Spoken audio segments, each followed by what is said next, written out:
My name is Carlin Borisenko, and you're listening to the Actively Unwoke podcast. You can find full archives of the podcast over on my Substack, Carlin, Karlyn.substack.com.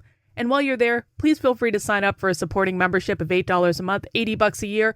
Your support allows me to continue to educate people about the far left, expose what they're doing, decode the language. My only job is to tell you the truth and to show you the receipts so you always get the primary source evidence to back up every single thing that I say, and you can use this information to go out, teach your friends, teach your family. That's the purpose of what we're doing here. I can't do this without you. Your support allows me to serve you, and I really do appreciate it. All right, so I've written a manifesto.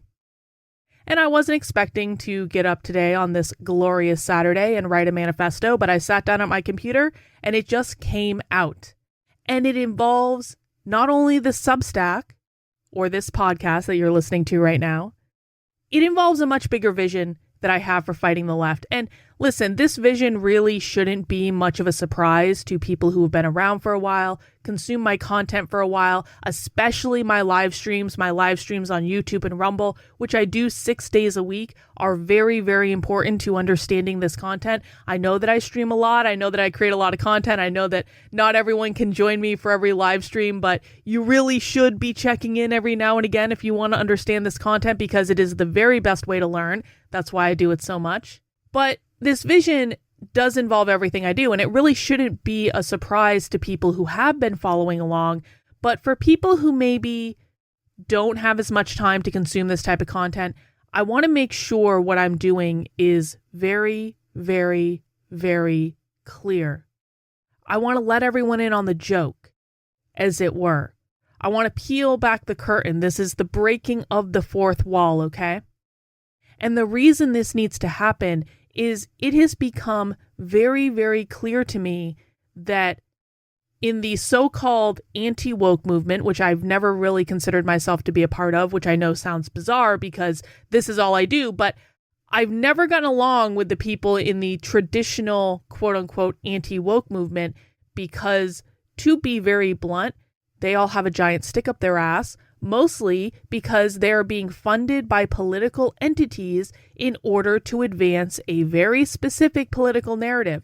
Now, that narrative may have to do with what the left is doing. The narrative may be completely made up to make people think the left is doing things that they're not actually doing in order to make money and get donations and get famous on the internet and all that stuff. And if you followed my content for any period of time, you've heard me complaining about this. It is a huge, huge, huge problem.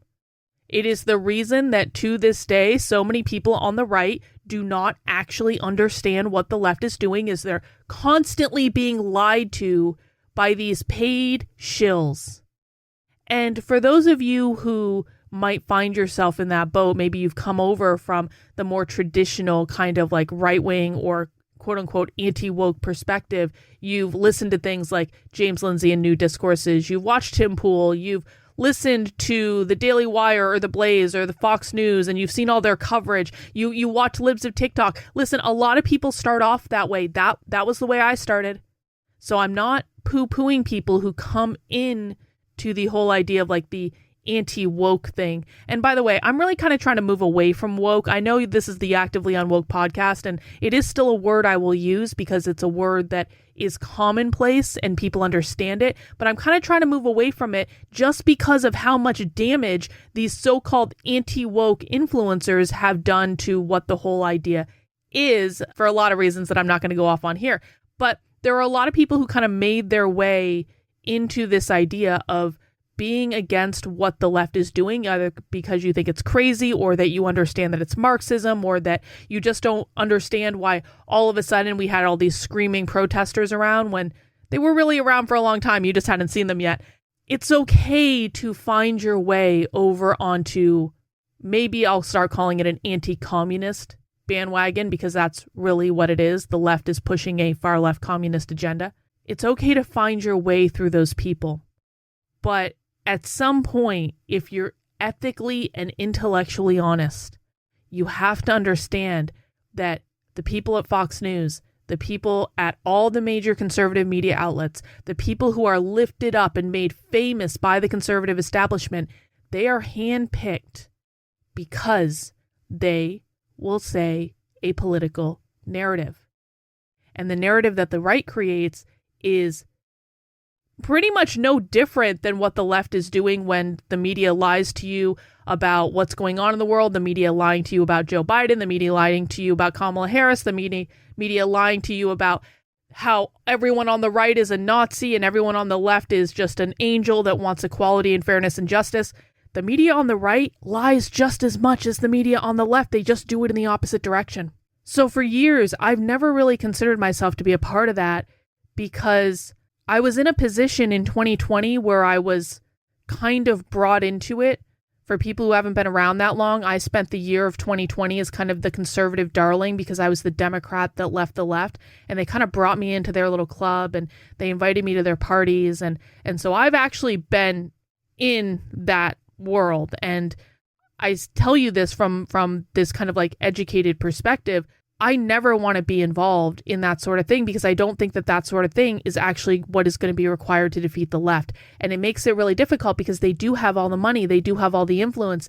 They do have the ability to reach millions and millions and millions of people. But when they reach those millions of people, they lie to them about what's going on. And if you don't play their game, if you stop speaking their talking points, they will literally just remove you from the conversation. They will lie about you. They will smear you. No matter what you do, they will never cover your work. They will encourage other people to not cover your work. They will try to remove it if it does get covered somewhere. And this is actually experiences I've had. If it does get covered somewhere, they come in and they try to get it removed because they don't want anyone seeing what you're doing. And, obviously I'm talking about myself in this case, but my work really it disputes a lot of the narrative they're trying to sell. So they gatekeep it all the time to try to prevent people from seeing it. Now you might ask, why might a group of people want that claims to be against the far left? Why don't they want them seeing what the far left is doing? Because that's literally what I cover. I provide videos, audio recordings, manifestos, communiques, zines. This propaganda, I focus almost entirely on the far left. You guys can see this from my content. It is very, very clear. Yet there is this anti-woke movement that doesn't want anyone to see that. And so, in part, my vision for where I want all this to go is not just in response to the communists on the left who are ultimately our big boss. That is the boss we have to beat at the end of the video game, is the far left. They will always be the big, looming red menace that we have towering over us at any given time. And no, Trump's executive orders are not going to fix everything. They're just not. You don't change culture through executive orders. That's not to say that they're not good. They are good. It's a really good first start, but that's not going to ultimately solve the problem, just in reality. We not only have the far left menace to deal with, we also have the conservative Inc. classical liberal gatekeepers that claim to be fighting the left, but that are actually impeding efforts against them by going to war with people who are trying to fight them in any real way. So we're fighting a battle on two different fronts. And one of the things that I've noticed over the years of doing this is that different people are drawn to different sides of this. And I used to be kind of foolish in this regard, in that I thought that if we just kept putting out all of this amazing content that no one else was covering on the left, then at some point they would have to respond to it. And they have responded to it, and they've responded to it by calling me crazy all over the internet and refusing to even look at the content.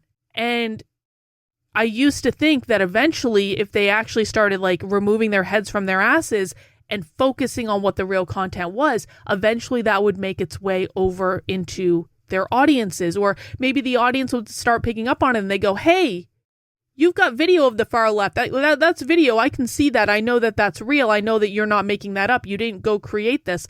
But to my utter shock and surprise, the gatekeepers and the anti-woke movement actually started trying to convince people that I was creating these elaborate schemes in order to have this video. So it's a very bizarre thing that some people are just drawn to that type of place where you're not getting the real deal. You're not getting the primary source evidence. You're getting a very convenient story that you can respond to. And what I've noticed over and over and over and over and over again is that the people who are drawn to my content, they always tend to be the creatives. They always tend to be the people who are looking in the world a little bit differently. A lot of people that I've encountered on the right, and I really don't mean any offense by this, but can we just talk reality for a second? I think I have a smart audience. I think you guys get it. A lot of the people that I've encountered on the right in the last 5 years they're not very smart. They're lower intelligence. They're more simple people. I'm not saying they're bad people. I'm really not. Everyone has a role. Everyone has a value. I'm not making a judgment that says I am better than them or you are better than them. Everyone is fine.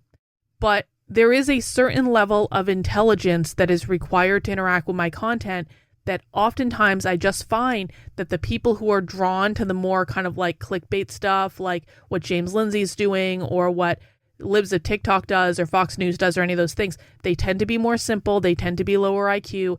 They tend to they want simple answers. They're simple people that want simple answers. They're not going to be motivated to go in depth. They're not going to even think. These people don't think creatively is the other thing. These people think in very black and white, right and wrong. And I just want the quick answer and I want the bullet points. And don't you dare talk for more than 2 minutes because I'm going to go watch a football game. That's what we're talking about here. These are people who love getting pissed off. If you say something about Christianity that you don't like, they will go on for days and days and days about how Christianity is under attack in America. These are people who get drawn into these kind of like conspiracy, QAnon conspiracies because they're not able to think critically enough to know that what they're looking at is just cherry picked to be able to have a confirmation bias. They're very drawn into like these elaborate ideas. Now, there are some conspiracies that end up being real, but we also need to admit that there are a lot of conspiracies on the right that are not real and that people get drawn into to everyone's detriment because it makes everyone look crazy. They're people who they just want to feel morally superior. That's all they really want. They see something crazy that Libs of TikTok is posting and they go, yes, we are better than the left. And then they dunk on them in a tweet and then they never do anything else. That is what we're dealing with in the anti-woke movement right now. That's what we're dealing with. I don't fit into that in any way. And I don't think many people in my audience fit into that in any way. We are just cut from a different cloth. And I think that cloth that we're cut from is incredibly important. I think that cloth that we're cut from is the only thing that's actually going to stop the far left. Because what we need to do is to create a culture. We need to be creating things. We need to be creating art. We need to be creating music. We need to be creating fashion. We need to live artfully. We need to communicate artfully. We need to have a little bit of humor and satire in what we do to keep it interesting because we're covering what mostly is very dry content. So you have to keep it interesting. You have to keep it entertaining to a certain perspective. You have to make people laugh. You have to make people think. You have to find ways to engage with each other as real human beings, not in this way for who can dunk on the libs the best. That's so boring and it's such bullshit anyway. We are creatives. We don't fit into this perfectly imaged world that the so-called anti-woke community is trying to create, and only the approved people with the approved methods of fighting back against the left are allowed. And, they're going to be the arbiters of what is and is not true, darling. If you don't fit their narrative, you are just not welcome. Can you imagine? Can we just talk for a second? How stupid is it that people actually think that they get to be the arbiters of who can and cannot fight back against the left and how you're allowed to do it and how you're not allowed to do it? I reject all of that. So I wrote a manifesto. Now, the manifesto started with me talking about the naming of better discourses, which, listen, you're listening on the Actively Unwoke podcast right now. The Actively Unwoke podcast is hosted on my Substack, Carlyn, KARLYN.substack.com. Now, the Substack used to have a header image on it that said Actively Unwoke. Actively Unwoke is the title of my last book. And while I'm not completely abandoning that whole thing, I did just want to pull a little bit of a prank on James Lindsay, because James Lindsay, of course, is the worst purveyor of misinformation about the left on the internet. He runs a website called New Discourses, and so I just registered the domain name Better Discourses It's betterdiscourses.com. If you go to it, it goes right to my Substack. And I created a Twitter account, Better Discourses, but it doesn't have two E's in better. So it's BETTRDISCOURSES. And you can find that on Twitter. You can follow it if you want. And really, it started as something to just kind of mock James Lindsay. I did kind of a logo that was similar to his New Discourses logo, but it was like a little bit better. And so the whole shtick was like, better is greater than new. We're doing better work than New Discourses, stuff like that. So it started as a little bit of a joke, just like a light rebrand on the name, which I really don't use that much anyway, because I call my Substack carlin.substack.com. That is the URL. That's where you'll find it. And of course, James Lindsay took offense to this and he said, you made a knockoff website and you're just trying to copy me. Well, no, James, no, that's not what's going on. And so I started this manifesto as kind of a response to that idea, but then it took on a life of its own and it really lays out a clear vision for what I'm trying to do, not just with this project, but with all the different projects that I've got on the table for the coming year, which we're going to be creating a lot of content. We're going to be creating a lot of stuff, and it's going to be very, very exciting. And I want people to be involved in it. There are so many ways that you can get involved, whether or not you just want to learn about what's going on, whether or not you want to create things. You can create art, you can create music, you can help me create different publications that we're going to be doing. It's going to be very, very, very exciting. You can share the content on the internet, get it out there. You can be part of like a street team sort of thing. We're going to be doing flyering. We're going to be doing stickering. We're going to be doing stuff in the real world. It's not just going to be online. There is a big vision at play, and I want to bring people inside the joke and inside my head a little bit and tell you a little bit about what's happening. So now with that ample introduction, I'm going to read the manifesto, and I would love to hear your ideas in the comments. So head over to the Substack, Carlin, KARLYN.substack.com. Click the podcast link in the upper menu and find this episode and leave a comment on it. Let me know what you think. I would love to hear your ideas. And without further ado, I'm going to read you the manifesto that I wrote earlier today. Listen, obviously I started this Better Discourses thing to mock James Lindsay by providing better than New Discourses. But real talk, there is a larger vision at play. I'm providing a creative, culture-building approach to defeating the left by using satire and humor to undermine them and educate people about what they're doing. This inoculates people to their games, and there will be many, many games they will be playing over the next 4 years. Once you learn the real language of the left, you will see things differently. This is not a movement for cringe MAGA boomers who just want to hear the latest conservative anchor classical liberal talking points and narratives. They don't fit in here. I'll teach them if they want to show up and learn, but they almost always end up leaving because they can't handle the cognitive dissonance of realizing that their bought-off influencers and pundits lied to them so much. My audience is incredibly diverse, people of all ages, political perspectives, and lived experiences. I have dissident right-wingers, conservatives, MAGA supporters, independents, libertarians, and even disaffected Democrats. Everyone who wants to learn is welcome. I don't care if we agree on everything or not, but everyone who hangs around my work has one thing in common. We're creatives. We see the world differently. Our minds are flexible. We understand that what we're doing is not just education. It's satire, it's humor, it's entertainment, it's community building. Call it a cult if you want. I named my show that years ago because it made us laugh. There's far more cringe boomers out there than there are creatives. But the cringe boomers accomplish nothing, and the creatives get things done. They create. We will not be able to build a new culture without them. Executive orders will not solve this problem. Banning DEI will not solve this problem. The only thing that can solve this problem is to replace the left, the culture the left has destroyed, with a new culture that will prevent them from ever amassing power again. I'll be damned if I'm told that I have to accept being gatekept by paid-off shills with a giant stick up their ass who demand to be the arbiters of what is and is not an acceptable way to be anti-woke. My community is a place for people who want to build the real counterculture, the rebels, those who look authority in the eye and tell it to fuck off. The name will change again in the future when I'm done toying with James. And yes, I already know what the next new name will be. But just because the name might change does not mean the vision will. No one else is covering what we're covering or doing what we're doing. People try to copycat me sometimes, but it never works because I'm years ahead of them and no one can ever really be me. Creativity is the one thing that can save us. Ideas that offend people, art that inspires people, a rebellious spirit that inspires some of the greatest music in history, clothing that expresses values and ideas that will make people think.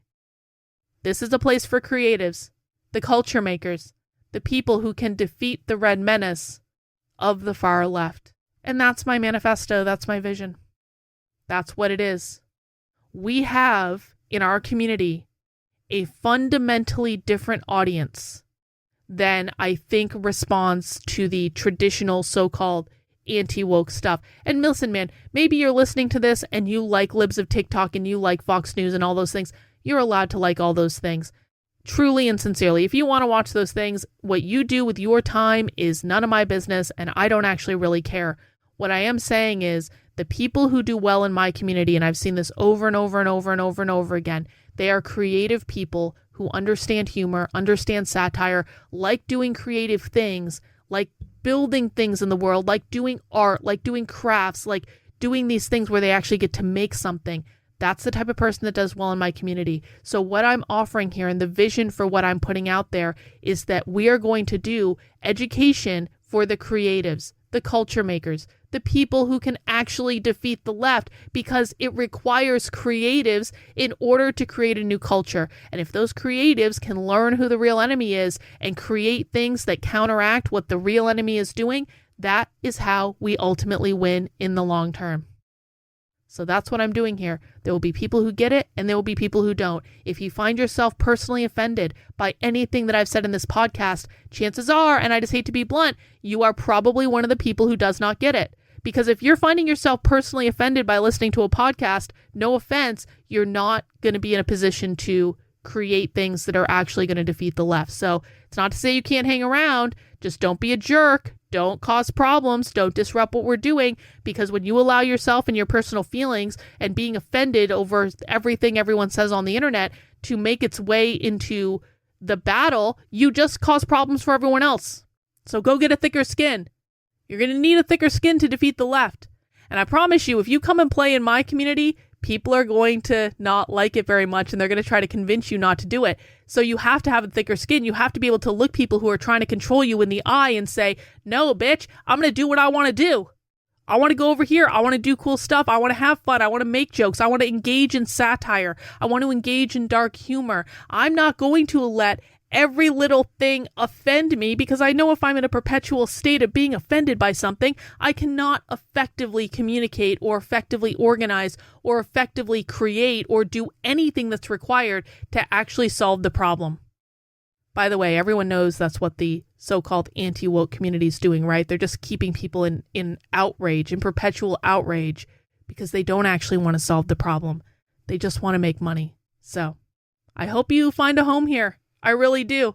I want more creatives. Bring your creative friends along. Bring them to the stream. Show them the material. And we're going to build a community that is the antidote to what the far left is doing. Until then, guys, I'll see you next time. Have a good one. Bye.